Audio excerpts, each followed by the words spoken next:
வணக்கம் மக்களே! நம்ம கார்த்திக் கதையில ஏப்ரல் 3 என்ன நடக்க போகுது அப்படிங்கிறத பத்தி தாங்க இந்த வீடியோல இப்ப நம்ம பார்க்க போறோம்.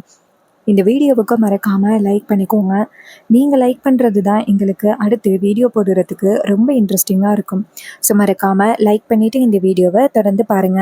என்ன நடக்குது அப்படின்னு பார்த்துக்கிட்டிங்கன்னா, நம்ம ஹீரோ இருக்காருல்ல, அவரு நம்ம மயிலுக்கு ஃபோன் பண்றாங்க. மயிலு ஃபோனை அட்டென்ட் பண்ணி, "சகல, இங்க ரேவதி எவ்வளோ சந்தோஷமா தெரியுமா இருக்கா? அவளை பார்த்தா நீங்க கண்டிப்பா ரொம்ப சந்தோஷப்படுவீங்க" அப்படின்னு. இதை கேட்டதும் ஹீரோ சொல்றாரு, "அப்படியா?" அதுக்கு மயிலு சொல்றாரு, "சகல, அது மட்டும் இல்லை, வீட்டில் சந்திரா சின்னத்தை இல்லை, ஏதோ ரேவதிக்கு உடம்பு குணமாகிட்டுன்னா பாத யாத்திரை போறதா கோவில்ல வேண்டிக்கிட்டாங்களாம், அதனால அவங்க போயிட்டாங்க." இதை கேட்டதும் நம்ம ஹீரோ சொல்றாரு, "அப்படியா? ரேவதிக்காக அவங்க இவ்வளோ பெரிய வேண்டுதலா பண்ணாங்க? நம்பவே முடியல." அதுக்கு அவர் சொல்றாரு, "ஆமா சகல, ரேவதிக்காக அவங்க அவ்வளோ பெரிய வேண்டுதல் பண்ணாங்களாம். ஸோ சாமி கும்பிட்றதுக்காக கோவிலுக்கு போயிட்டாங்க. அதான் வீடு இவ்வளோ அமைதியா இருக்கு." இதை கேட்டதும் ஹீரோ சொல்றாரு, "அப்படியா? சரி, இப்போ ரேவதி என்ன பண்றா?" மயில சொல்றாரு, "சகல, ரேவதி இப்ப எல்லாரு கூடயும் சேர்ந்து சந்தோஷமா சிரிச்சு பேசி சாப்பிட்டுக்கிட்டு இருக்கா. அவளை அந்த மாதிரி பார்க்கறதுக்கு எவ்வளோ சந்தோஷமா தெரியுமா இருக்கு." அப்ப ஹீரோ சொல்றாரு, "அப்படியா?" மயில சொல்றாரு, "சகல, நான் இப்பவே உங்களுக்கு வீடியோல காமிக்கிறேன் பாருங்க" அப்படின்னு சொல்லிட்டு வீடியோவை ஆன் பண்ணி காமிக்கிறாங்க. அப்ப நம்ம ஹீரோ அதை பார்த்துட்டு ரொம்ப சந்தோஷப்படுறாரு. ரேவதி அவங்களோட அக்கா தங்கச்சி கூட பேசி சிரிச்சு சந்தோஷமா இருக்காங்க. இதை பார்த்துட்டு நம்ம ஹீரோவுக்கு ரொம்ப ஹாப்பியா இருக்கு. மயில சொல்றாரு, "பாத்தியா சகல, ரேவதி எவ்வளோ சந்தோஷமா இருக்கா அப்படின்னு. சகல, நீ வந்து ரேவதி கிட்ட பேசு, கண்டிப்பா உன்னோட ஞாபகங்கள் வரதுக்கு நிறைய வாய்ப்பு இருக்கு." அப்ப ஹீரோ சொல்றாரு, "இல்ல, ஒருவேளை நான் வந்தேன்னா அதுவே வேற ஏதாவது பிரச்சனைகள் வர்றதுக்கு வாய்ப்பு இருக்கு. நான் அத்தைக்கிட்ட வேற சொல்லியிருக்கேன், நான் வந்துட்டு பார்க்க மாட்டேன் அப்படின்னு சொல்லியிருக்கேன். ஸோ நான் வந்தா ஏதாவது பிரச்சனை ஆகும். அதனால நீங்க என்ன பண்றீங்கன்னா ரேவதியை மட்டும் பத்திரமா பார்த்துக்கோங்க." இதை கேட்டதும் அவர் சொல்றாரு, "சரிங்க சகல, ஆனா உங்களை இந்த நிலைமையில பார்க்கறதுக்கு எனக்கு ரொம்ப கஷ்டமா இருக்கு. நீங்க வந்துட்டு ரேவதியை ஒரு டைம் பார்த்தா நல்லா இருக்கும்." ஹீரோ சொல்றாரு, "இல்ல, நான் வர வேண்டிய சூழ்நிலையில இல்லை." இதை கேட்டதும் அவர் சொல்றாரு, "சரி சகல, இதுக்கு மேல உங்களை வந்துட்டு நான் கட்டாயப்படுத்தல. உங்க மனசுக்கா எப்ப தோணுதோ அப்ப வந்துட்டு ரேவதியை பாருங்க." இது கேட்டதும் ஹீரோவும் சரி அப்படின்னு சொல்றாரு. ரேவதியை சந்தோஷமா இருக்கிறத பார்த்துட்டு நம்ம ஹீரோவுக்கு ரொம்ப ஹாப்பியா இருக்கு. அப்ப மயில சொல்றாரு, "பாத்தியால சகல, ரேவதி எவ்வளவு சந்தோஷமா இருக்கா. ஆனா அவ அடிக்கடி ஒரு விஷயத்த சொல்றா தெரியுமா? அவ ஏதோ ஒரு விஷயத்த, அதுவும் முக்கியமான ஒரு விஷயத்த மறந்துட்டேன் அப்படின்னு அவ அடிக்கடி சொல்றா. அவ அப்படி சொல்றத பார்த்தா நான் உடனே போயிட்டு ரேவதி கிட்ட, நீ மறக்கிறது மாப்பிள்ளையதான் அப்படின்னு சொல்லலாம்னு தோணுது. ஆனா அத்தை வந்துட்டு ஸ்ட்ரிக்டா சொல்லிட்டாங்க, உன்னை பத்தி பேசவே கூடாது அப்படின்னு சொல்லிட்டாங்க. அதெல்லாம் கேட்கும் பொழுது எனக்கு எவ்வளவு கஷ்டமா இருந்துச்சு தெரியுமா சகல, உங்களை பத்தி எதுவுமே என்னால அத்தைக்கிட்ட சொல்லவே முடியல." அப்ப ஹீரோ சொல்றாரு, "இங்க பாருங்க, என்னை பத்தி நீங்க யாரும் கவலைப்பட வேண்டாம். நீங்க ரேவதியை மட்டும் பத்திரமா பாத்துக்கிட்டா எனக்கு அது போதும்." இதை கேட்டதும் அவரு சொல்றாரு, "சரிங்க சகல" அப்படின்னு சொல்றாங்க. அதுக்கப்புறமா நம்ம ஹீரோ சொல்றாரு, "சரி ஓகே, ரேவதியா பத்திரமா பாத்துக்கிடுங்க" அப்படின்னு சொல்லிட்டு போனை கட் பண்ணிடுறாங்க. அதுக்கப்புறம் நம்ம மயில வந்துட்டு வழக்கம் போல வந்து எல்லாருக்கிட்டையும் பேசிக்கிட்டு இருக்காங்க. அப்ப நம்ம ஹீரோயின் சொல்றாங்க, "இது மாதிரி வீட்டுக்குள்ளேயே இருக்கிறதுக்கு எனக்கு ரொம்ப போர் அடிக்குது, எங்கேயாவது வெளியில போனா நல்லா இருக்கும் அப்படின்னு நினைக்கிறேன். பார்த்தா அம்மா வெளியில விட மாட்டேங்கிறாங்க." அதுக்கு ரோகு சொல்றாங்க, "இங்க பாருடி, இப்போதைக்கு உனக்கு கொஞ்சம் ஹெல்த் கொஞ்சம் கண்டிஷன் கொஞ்சம் லோவா இருக்குல்ல, அதனாலதான் அம்மா வந்துட்டு உன்னை வெளியில அனுப்புறதுக்கு பயப்படுறாங்க. மத்தபடி உன்னை வெளியில அனுப்பணும் அப்படின்ட்டு அம்மாவுக்கு எந்தவித ஒரு கவலையும் இல்ல." இது கேட்டதும் ரேவதி சொல்றாங்க, "இல்லக்கா, எனக்கு இப்படியே வீட்டுக்குள்ள இருக்கிறதுக்கு ரொம்ப போர் அடிக்குதுக்கா, என்னை வெளியிலே விடாம வச்சிருக்கிறது எனக்கு கொஞ்சம் கூட பிடிக்கவே இல்லை" அப்படின்ட்டு. ரோகு சொல்றாங்க, "சரிடி, நீ கவலைப்படாத, கண்டிப்பா உன்னை சீக்கிரம் எங்கேயாவது வெளியில கூட்டிட்டு போறோம்" அப்படின்னு சொல்லி பேசுறாங்க. அப்ப என்ன நடக்குதுன்னா, வெளியில வந்துட்டு ஒரு பைக்கு கிடக்குது. பைக்கை பார்த்ததும் ரேவதி ஓடி போய் அந்த பைக்கை பாக்குறாங்க. பார்த்ததும் ரேவதிக்கு ரொம்ப சந்தோஷமாயிருது அந்த பைக்கை பார்த்ததோட. அப்ப ஈஸ்வரி எல்லாரும் இங்கிருந்து ஓடி வந்து என்னாச்சு அப்படின்னு கேக்குறாங்க. அப்ப ஹீரோயின் கேக்குறாங்க, "அம்மா, இந்த வீட்ல அப்பாவும் பைக் ஓட்ட மாட்டாரு, மாமாவும் பைக் ஓட்ட மாட்டாங்க, ஆனா இந்த பைக் யாருடையதுமா?" அப்படின்னு கேக்குறாங்க. இத பார்த்ததும் நம்ம ரோஹன் நினைக்கிறாங்க, இது வந்து நீ வந்து உன்னோட ஹஸ்பண்ட்காக கிஃப்ட் கொடுக்கணும் அப்படின்னு ஆசைப்பட்டு வாங்கி வச்சிருக்க பைக்கு, அதுவே உனக்கு ஞாபகம் இல்லையாடி அப்படின்னு மனசுல யோசிக்கிறாங்க. அப்ப ஈஸ்வரி சொல்றாங்க, "இங்க பாரு, இது வந்துட்டு நான் ஒரு ஃபங்க்ஷனுக்கு போயிருந்தேன், அப்ப வந்துட்டு எனக்கு கிஃப்டா கொடுத்தாங்க, இது வந்து திருப்பி யாருக்கிட்டையாவது கொடுக்கணும் அப்படின்னு வச்சிருக்கேன்." இதை கேட்டதும் ரேவதி சொல்றாங்க, "அப்படியாம்மா, இல்ல எனக்கு இந்த பைக்கை பார்த்ததோட எனக்கு ஏதோ ரொம்ப தெரிஞ்ச பைக் மாதிரியே இருந்துச்சு, அதாம்மா வந்து பார்த்தேன். அதோட எனக்கு இந்த பைக் பார்த்தாலே ரொம்ப பிடிச்சிருக்கு. இதை கேட்டதும் ஈஸ்வரி நினைக்கிறாங்க, ஆகா இவளுக்கு அந்த பழைய ஞாபகங்கள் ஏதாவது பார்த்தா அப்படியே வந்துரும் போலயே, நம்ம என்ன பண்றது அப்படின்ட்டு ரொம்ப ஷாக் ஆகுறாங்க. அதுக்கப்புறமா ஈஸ்வரி சொல்றாங்க ரேவதி கிட்ட, சரி சரி வா, ஏன் நீ அங்கே இருக்க, வாடி அப்படின்னு சொல்லிட்டு கூப்பிடுறாங்க. உடனே ரேவதியும் சரிம்மா அப்படின்னு சொல்லிட்டு அந்த பைக்கை கிராஸ் பண்ணி வராங்க. இதை பார்த்ததும் மயிலு சொல்றாரு ரோகு கிட்ட, பாத்தியா ரோகு, இன்னும் ரேவதிக்கு ஆள் மனசுக்குள்ள அந்த பழைய ஞாபகங்கள் இருக்கு, அது வந்துட்டு அவளால வெளி கொண்டு வர முடியல, நம்ம ஏதாவது சொல்லி கொண்டு வரலாம் அப்படின்னு பார்த்தா ரேவதிக்கு பழைய ஞாபகங்களை கட்டாயப்படுத்தி சொல்றதுனால அவளுக்கு ஏதாவது பிரச்சனைகள் வரும் அப்படின்னு டாக்டர் சொல்றாங்க. இப்போ என்ன பண்றேன்னே ஒண்ணுமே புரியவே இல்லை. சகல எத்தனை நாள் தான் ரேவதியை பிரிஞ்சிருப்பாரு, அது எதையுமே பார்க்கவே முடியல அப்படின்னு சொல்ல, இதை கேட்டதும் ரேவதி சொல்றாங்க, இங்க பாருங்க, ரோகிணி சொல்றாங்க, இங்க பாருங்க, இப்போதைக்கு அம்மாவோட பேச்சை நம்ம கேட்டுதான் ஆகணும். நம்ம ஏதாவது அவசரப்பட்டு முடிவெடுத்தோம் அப்படின்னா அம்மா கண்டிப்பா நம்ம மேல கோவப்படுறதுக்கு வாய்ப்புகள் இருக்கு. சோ இப்போதைக்கு நம்ம பொறுமையா இருக்கணும் அப்படின்னு சொல்லி பேசிக்கிட்டு இருக்காங்க. இதை கேட்டதும் அவரும் சரி அப்படின்னு சொல்றாரு. அதுக்கப்புறமா நம்ம ஹீரோ என்ன பண்றாருன்னா ரொம்பவே கவலையோட இருக்காரு. அதே நேரத்துல நம்ம ரேவதி இருக்காங்கல்ல, அவங்க வந்துட்டு அந்த ஊரை சுத்தி பார்க்கணும் அப்படின்னு நினைக்கிறாங்க. சுத்தி பார்க்கணும் அப்படிங்கிறதுக்காக அவங்க அம்மா கிட்ட சொல்லல, நேரா அந்த மீனாட்சி அம்மா கிட்ட போயிட்டு, மீனாட்சி அம்மா எனக்கு வந்துட்டு வெளியில எங்கேயாவது போயிட்டு வரணும் அப்படின்னு ஆசையா இருக்கு, நான் போயிட்டு வரேன் அப்படின்னு சொல்ல, அவங்களும் சரிம்மா போயிட்டு வாங்க அப்படின்னு சொன்னதும் ரேவதி வந்துட்டு ஊரை சுத்தி பாக்குறதுக்காக அந்த பக்கமா வராங்க. இதை பார்த்துட்டு ரொம்பவே சந்தோஷப்படுறாங்க ரேவதி. அப்ப நம்ம ஈஸ்வரி இருக்காங்கல்ல, அவங்க வந்துட்டு எதேச்சியா வீட்டுக்குள்ள வந்துட்டு ரேவதியை தேடுறாங்க. பார்த்தா ரேவதி எங்கேயுமே இல்ல. அதை பார்த்ததும் ஈஸ்வரிக்கு ஷாக் ஆகுது. ரேவதி எங்க போனா அப்படின்னு வீட்டுல உள்ள எல்லாருக்கிட்டையுமே கேக்குறாங்க. அப்ப ரோகிணி சொல்றாங்க, அம்மா என்னாச்சுமா, ரொம்ப நேரமா தேடுறீங்களே, என்னாச்சு? ஈஸ்வரி சொல்றாங்க, ஏய் ரேவதி எங்கடி, வீட்டுலதான் ரேவதி இருந்தா, எங்கடி போனா அப்படின்னு கேக்குறாங்க.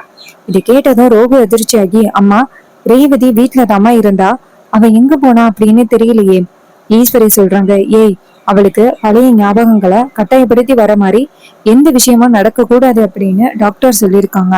இப்ப போய் அவ எங்கடி போனா, அவளை பாத்துக்க சொன்ன, கடைசியில இப்படி பண்ணி வச்சிருக்கீங்க, கொஞ்ச நேரத்துல ரேவதி எங்க இருக்கா அப்படின்னு தெரிஞ்சே ஆகணும், சொல்லுங்க அப்படின்னு சொல்ல, இது கேட்டதும் நம்ம ரோகிணி சொல்றாங்க, அம்மா ரேவதியை நாங்க பத்திரமாதாமா பாத்துக்கிட்டோம், அவ எங்க போனா அப்படின்னு தெரியலம்மா, இருமா நான் கேக்குறேன் அப்படின்ட்டு போன் பண்றாங்க. பார்த்தா ரேவதியோட போனு வீட்டுல இருக்கு. இதை பார்த்ததும் ரொம்ப அதிர்ச்சி ஆகுறாங்க. இன்னொரு பக்கம் என்ன நடக்குதுன்னா, நம்ம ரேவதி வந்து ரோட்ல நடந்து போயிட்டு இருக்கும் பொழுது ஒரு பெரிய ரவுடி கும்பல் வந்து மக்களோட தேவையில்லாம பிரச்சனை பண்ணிக்கிட்டு இருக்காங்க. இதை பார்த்ததும் ரேவதிக்கு ரொம்ப அதிர்ச்சி ஆகுது, கோவமாவும் வருது. நேரா அவங்க கிட்ட போயிட்டு, இங்க பாருங்க, இப்ப எதுக்கு நீங்க தேவையில்லாம இவங்களுக்கு வந்து தொந்தரவு கொடுத்துக்கிட்டு இருக்கீங்க?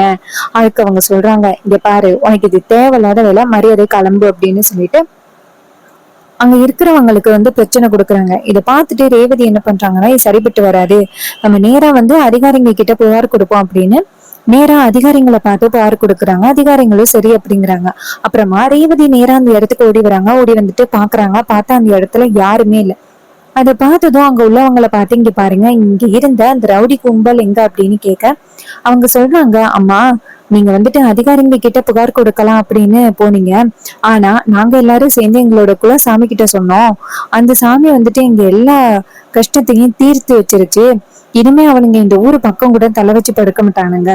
இதை கேட்டதும் ரேவதி சொல்றாங்க, என்னது குலசாமியா, நீங்க யார பத்தி சொல்றீங்க அப்படின்னு தெரிஞ்சுக்கலாமா?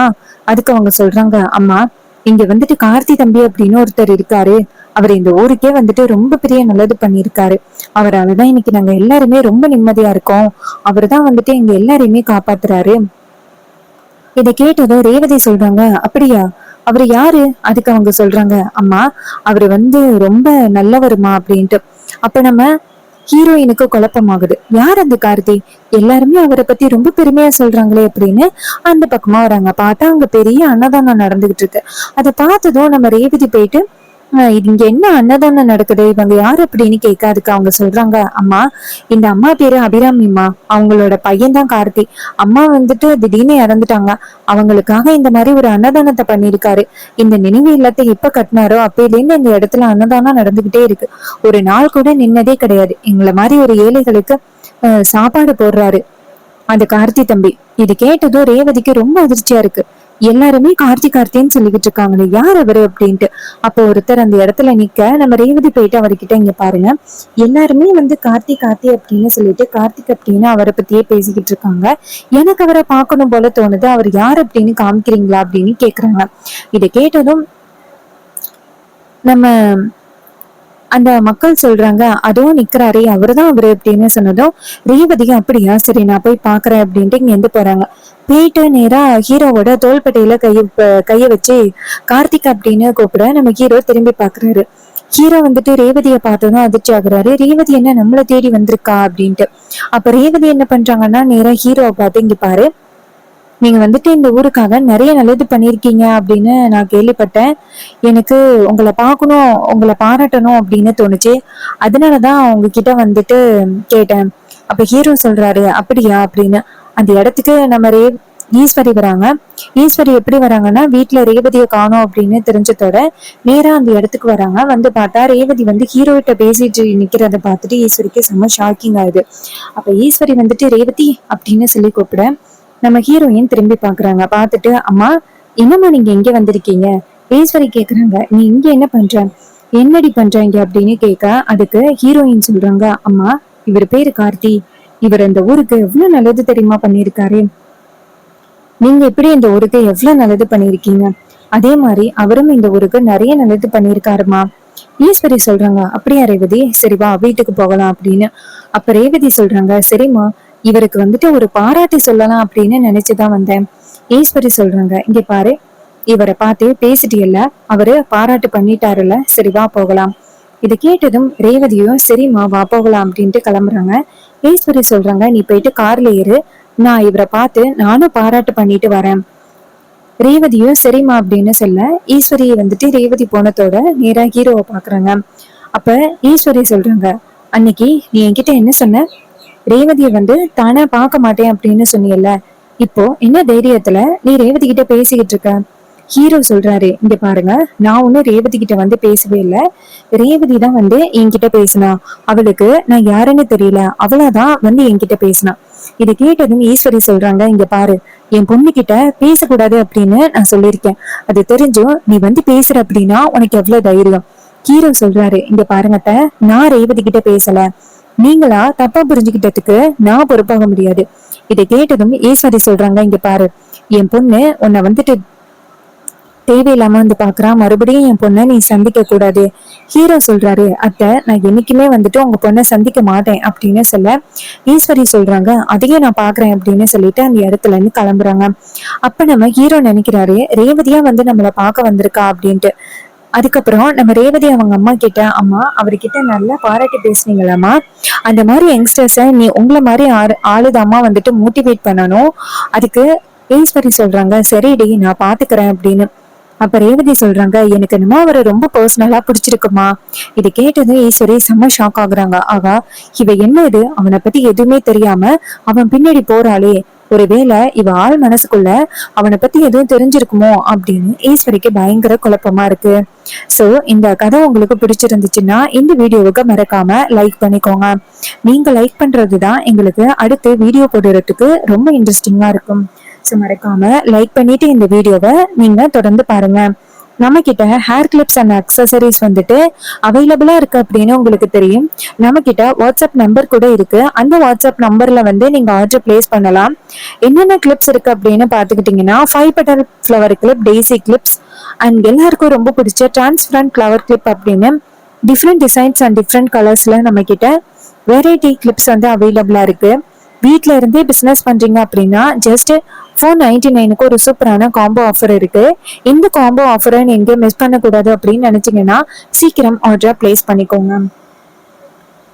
ஸோ எப்படி ஆர்டர் பிளேஸ் பண்றது அப்படின்னா, கமெண்ட்ல வந்துட்டு ஹாய் அப்படின்னு மெசேஜ் பண்ணீங்க அப்படின்னா இதை வந்து எப்படி ஆர்டர் பண்றது அப்படிங்கறத பத்தி உங்ககிட்ட நான் சொல்லுவேன். இதே மாதிரி இனிமே அப்டேட்ஸ் நம்ம பார்க்கலாம். தேங்க்யூ ஃபார் வாட்சிங்.